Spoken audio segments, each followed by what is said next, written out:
Hi everybody, it's Sarah Cray and I teach watercolor, and today we are doing our 3 wise men project.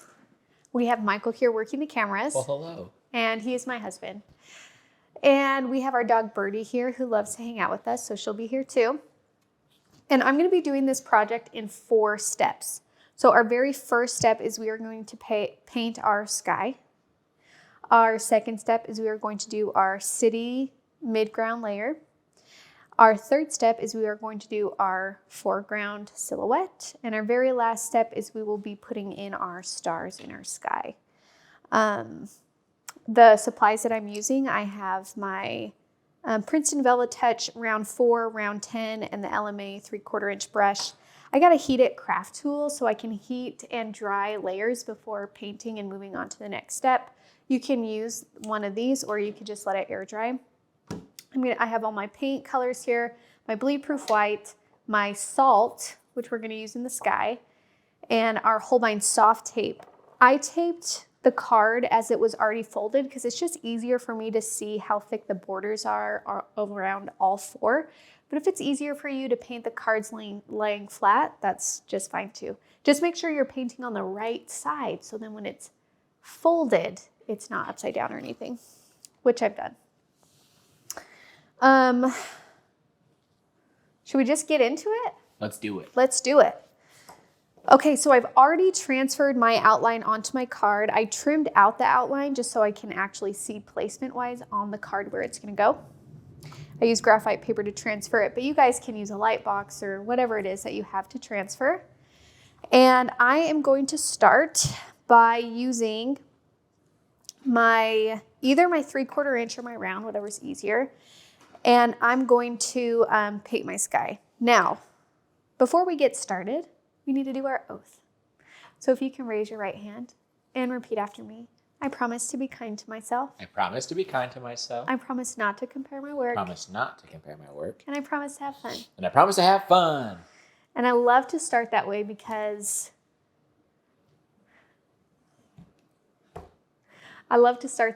it's just a great way for us to recognize why we're actually doing this. This is not about achieving perfection. This is not about comparing ourselves to somebody else and then getting down on ourselves for not hitting some unrealistic expectations. This is about taking time and creating beautiful artwork for ourselves or our friends or our family.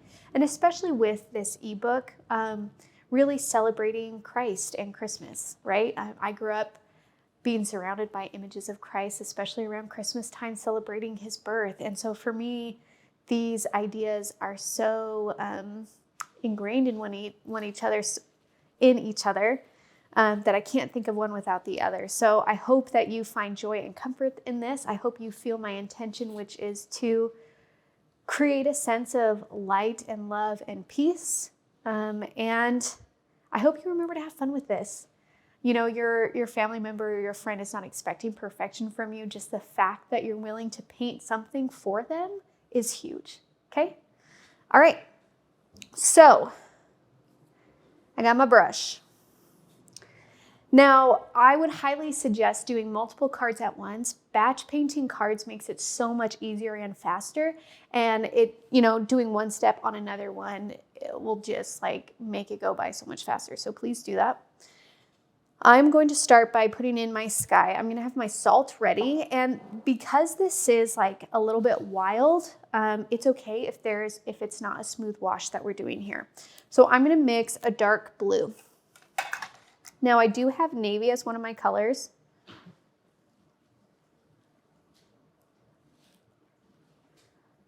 So I'm going to grab navy. And you can see I'm just kind of continuing to pull from it. I'm going to grab some of this gray. And to make your navy a little bit darker, I'm actually going to grab some red and mix that in there. And let's do some green. And then more of that navy.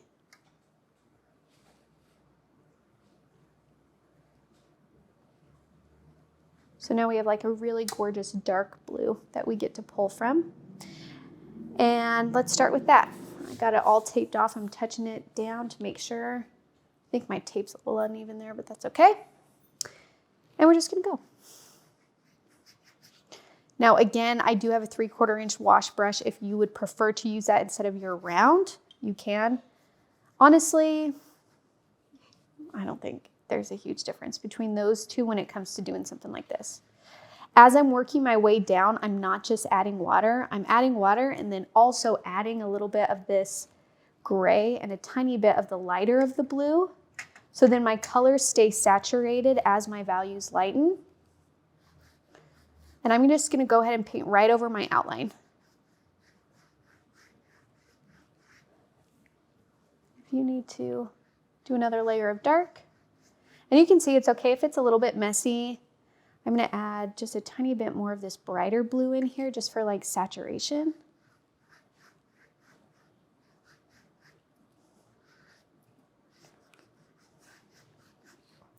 And then while it's wet like this, I'm gonna take my salt and grind some over the top.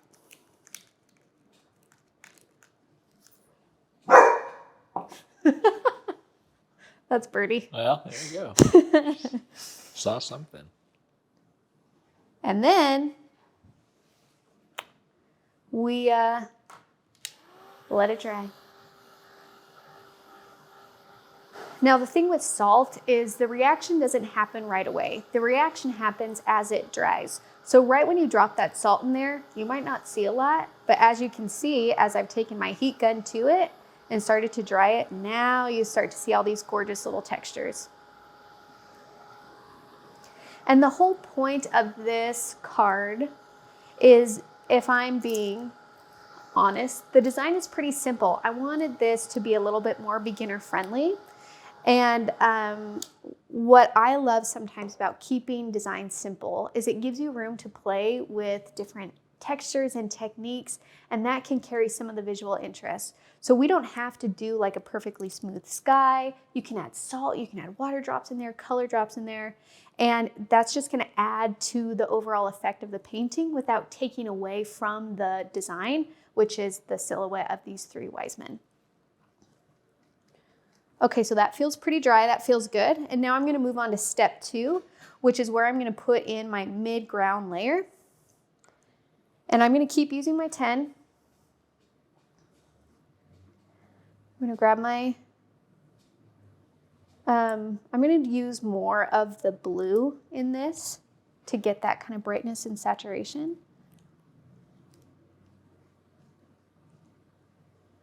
If it's too saturated, and you're like, oh, that's reading like super bright, grab some gray and add some gray in there. And that will just kind of tone it down.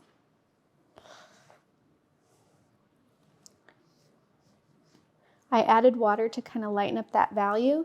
And then I'm just going to continue that ground past the camels.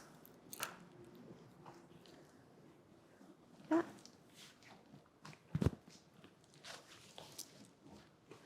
And I am going to put in my cityscape too.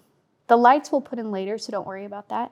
And really what I'm trying to do here is I'm trying to give just the suggestion of building. We're not trying to get too detailed. We're kind of just doing a few kind of more geometric square shapes. Maybe some curves like some domes.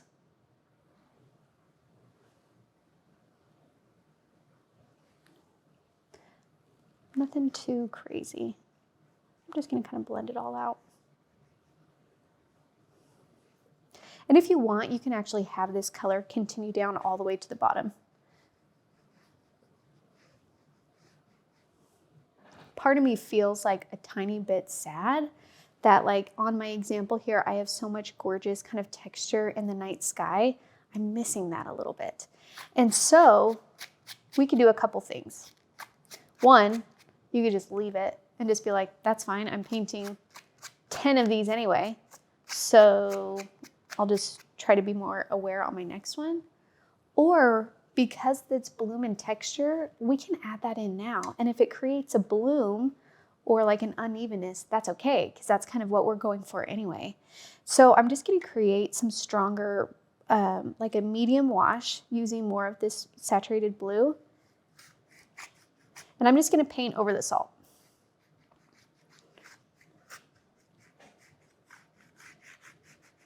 Now, I want to call attention to the fact that when you paint over salt, like that salt texture, it is gonna essentially like lighten it up or erase it.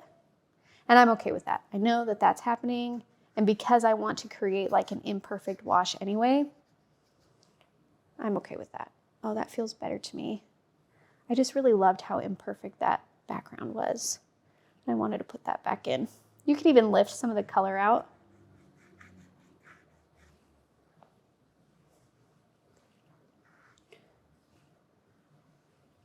There we go.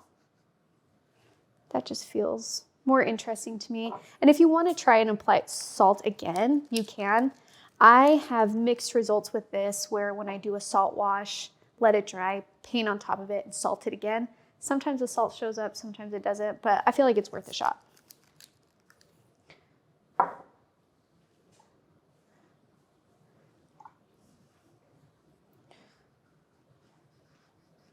The biggest thing is you just want to make sure that there is a difference between our sky and our second midground of the city. So what I'm going to do is I'm going to let that dry, and then I'm just going to kind of sharpen up my city a little bit because it kind of bled. But look at these gorgeous, ooh, that salt is showing up there.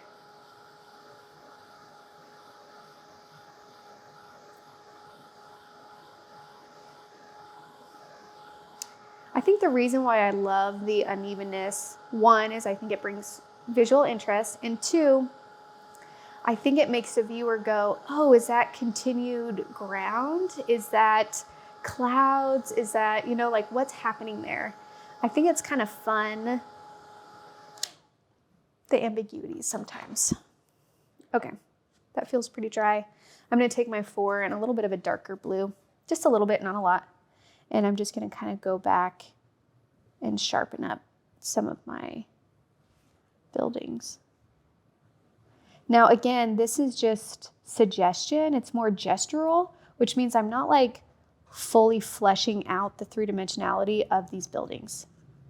I just am trying to say, there is a city over there. But the beautiful thing about art and painting is you guys get to make decisions, and your decisions are just as valid as mine.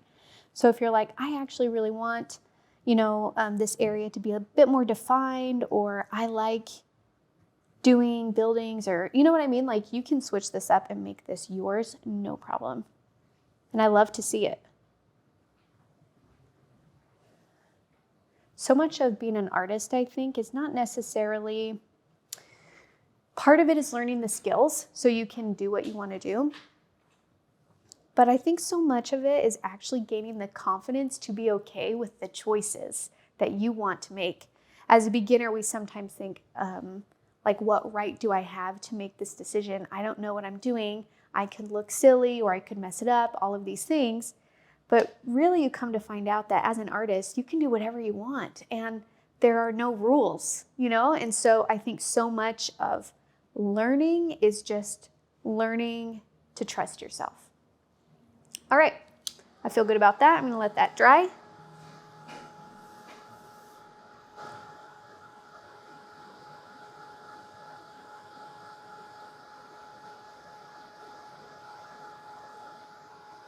Yeah, that background looks so much better to me. And again, because our background is like a little bit messy, I'm being a little bit willy-nilly with removing my salt, because sometimes if it's still wet, it will smear, but that's okay. I'm okay with that with this project. Okay, now we're going to do our third step, which is our foreground. We're gonna put in our silhouettes. So I need to mix a very, very, very dark blue. Try and even get darker than what you have up here. So that's gonna be me basically mixing all of the colors together except for gray. I'm gonna leave gray out of it.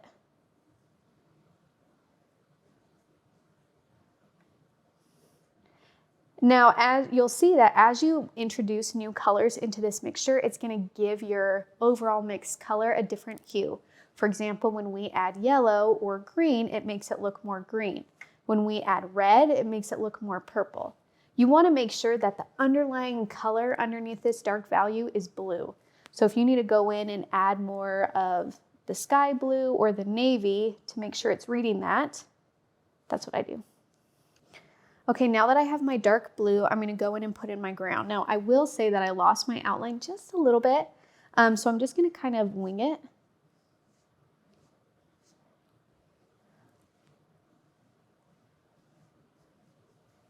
And I like to do a dark value at the very top, and then I'm going to introduce water.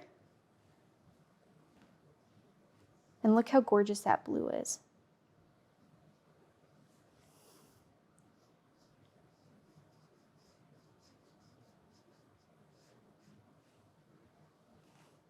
I'm going to lift a little bit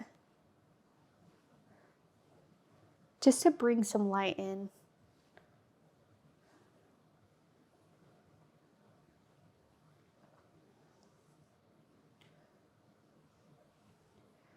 And try and make sure you go all the way to the tape edge. I don't think I did up here actually, so I'm going to add that in. And then now I'm going to switch to my 4, and I'm going to do my camel and Wiseman silhouettes. Now I have to just say that sometimes silhouettes look super, super funky, and I'll admit that some of these camels look like weird. But as you've noticed, or hopefully you're experiencing, when you first saw this project, you're like, oh, people riding a camel. I understand what's happening. Cool. And you move on. And then when you start to actually look at these different shapes, you're like, wait a second, how is that even a human shape? So I want to give you guys permission to give yourself grace when it comes to this. People are going to recognize what's happening, even though if you really like zoom in on the silhouette, you're like, I don't even understand what's happening. So trust the process, trust yourself, and just kind of go for it. And I have learned that it's better to kind of do like, lift your brush up and do kind of like sketchy marks instead of just doing like solid lines. I feel like that adds to a more accurate kind of silhouette anyway.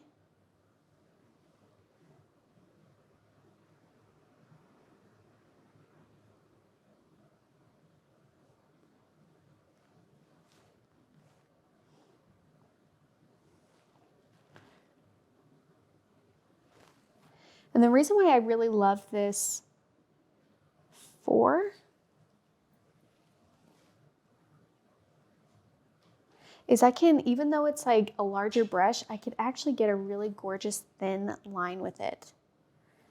And when you do your kind of the reins that go around the camel, like you're riding a camel, those really thin lines, try and make them as thin as possible. Even so much so that if you have like a liner brush and feel more comfortable using that, try and use a liner brush. We want these to be like barely there lines. So I'm doing very light pressure.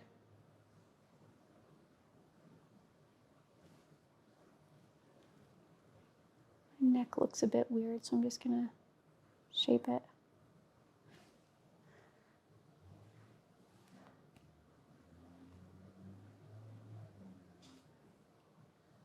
Okay. Then I'm just gonna keep moving on.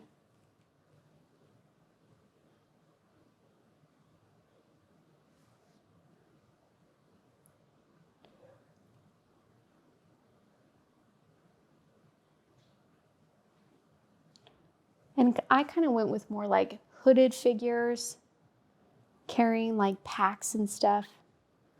So there's like a lot going on. There's a lot that this camel is carrying.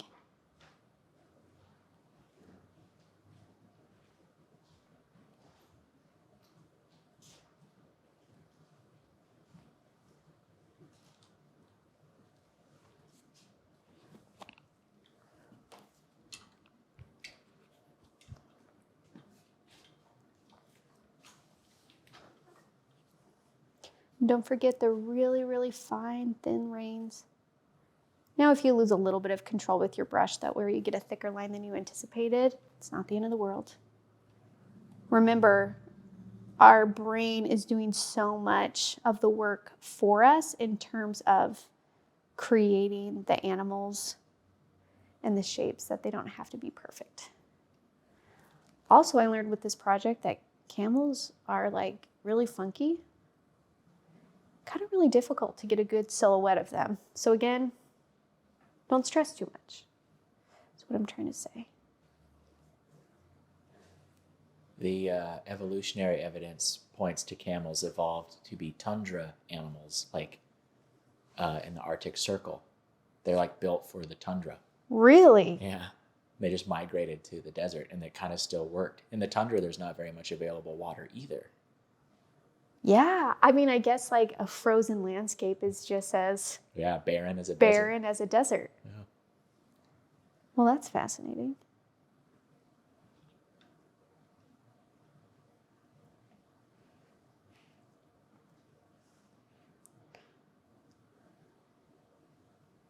And then like I'm looking at this camel and I'm like, those legs are way too long. Like those are some leggy camels, you know what I mean? So whenever that happens, you have two options. You can either lower the belly to make the legs shorter, or you can raise the ground. Since this is a silhouette, we have the option to do either.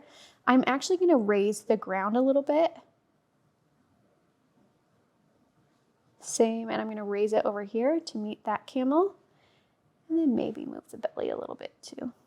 That feels better.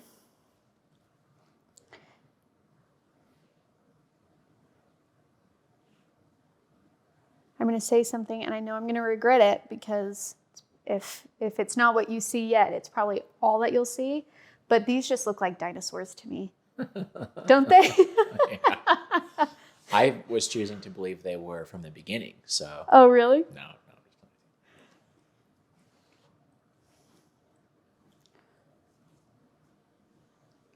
And remember, there's a lot of cargo on this animal. So if it has like a weird bump or something, that could be a pack, that could be a blanket, that could be a cloak. So don't get so caught up in the silhouette of it that you overwork it and turn it into a big black blob. Allow there to be some kind of funky inconsistencies.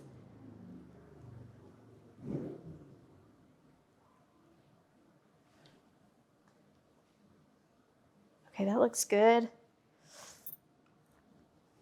That looks good. Okay, now what I'm going to do is we're on our very last step, which is we add like our stars and the lights in our city. While I'm here, I'm gonna actually add just some like defining building lines using kind of like my sky blue a little bit.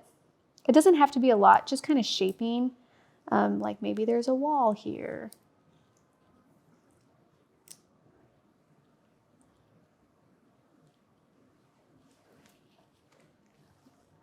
And I like to add just a kind of little bit of a shadow underneath. I'm just using a dry brush and kind of working the area back and forth.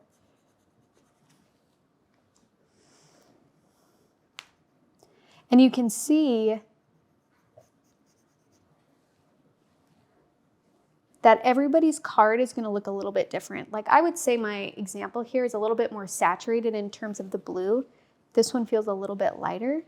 But that's the beauty of doing multiples like cards, because you can, like, you're going to get different results every time. Literally every time, every card you paint is going to look slightly different than the other.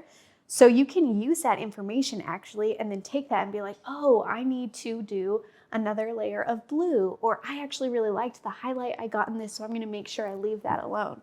Don't look at differences as mistakes. Look at them as opportunities to learn something and implement it in something in the future. Okay, now let's do our sky. I am going to start with doing, well, my star outline has been covered up. You might be able to see yours still, but I do not, so I'm just going to kind of eyeball it. I'm going to start with just a white circle and then kind of make the glare go up down, side, side. I'm going to let that dry for a second. Then I'm going to flick some stars. So you get your brush wet, hit off the side of the cup so it's not dripping, pick up some white, remove any valuable things that are around, and flick. And then if you want to keep your silhouette nice and dark without any stars, you can use a paper towel to cover up an area.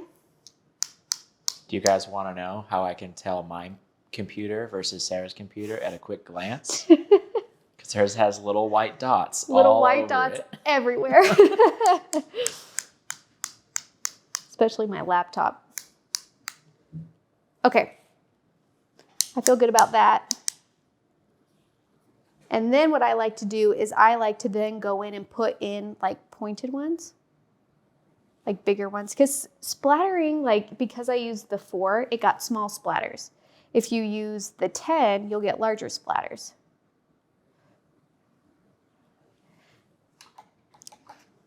And what I'm going to do now is I'm going to take,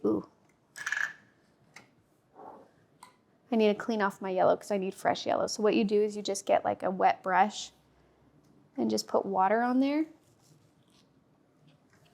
And then you tear off a piece of paper towel. Lift. Now there's my clean yellow. And I'm going to add a little bit of warmth and yellow to my star in the sky. The big one, the main one of being like they're following the star to find Christ. So I'm going to put that in the middle. And then I'm just going to kind of like pull it into the white areas. The reason why I laid down the white first was so that the yellow would stay yellow instead of turning green, which is what happened when we what happens when we mix yellow and blue together. Okay, I'm going to let that dry. And then I'm going to take some bleed-proof white and some yellow, and I'm going to put just some lights in my city. And a little hint of a glow here and there.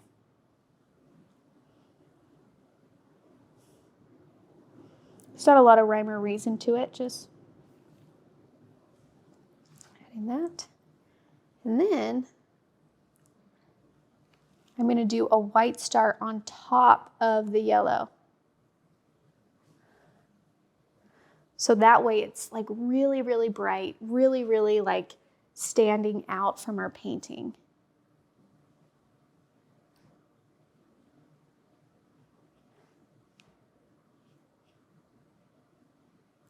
And what we want here for our composition to make this feel balanced is our darkest value is in the bottom right and our lightest value is in the top left. So these two things are playing off of each other. They're making our eye go, oh, camel, star, city, camels. So you see this pathway here. This is a great way, like that triangle composition is activating these spaces to where it's moving our eye around the composition, which is why I wanted to put the star over here. Whereas if we put the town on this side and the star on this side, it would feel so heavy on this right-hand side. Our eye would have no reason to go to the left-hand side. I'm gonna do a couple more like bright stars over here. But remember, our biggest and brightest one is the one right above.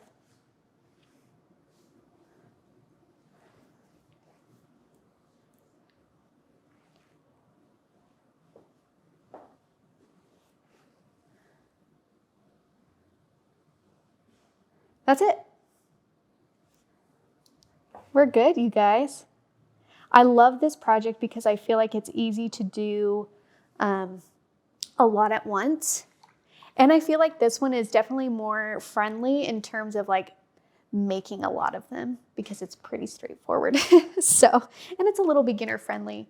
I wanted to make sure that no matter your paint skill level or experience, you could feel successful after painting one of these projects. So after you want to let this dry for a bit. After it dries, you'll want to remove the tape.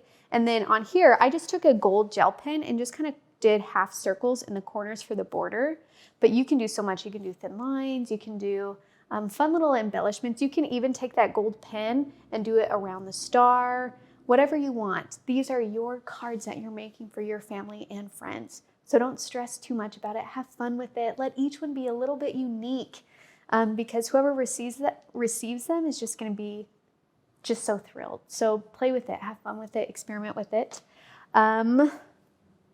Thank you guys so much for painting with me. I'll see you in the next project. Bye.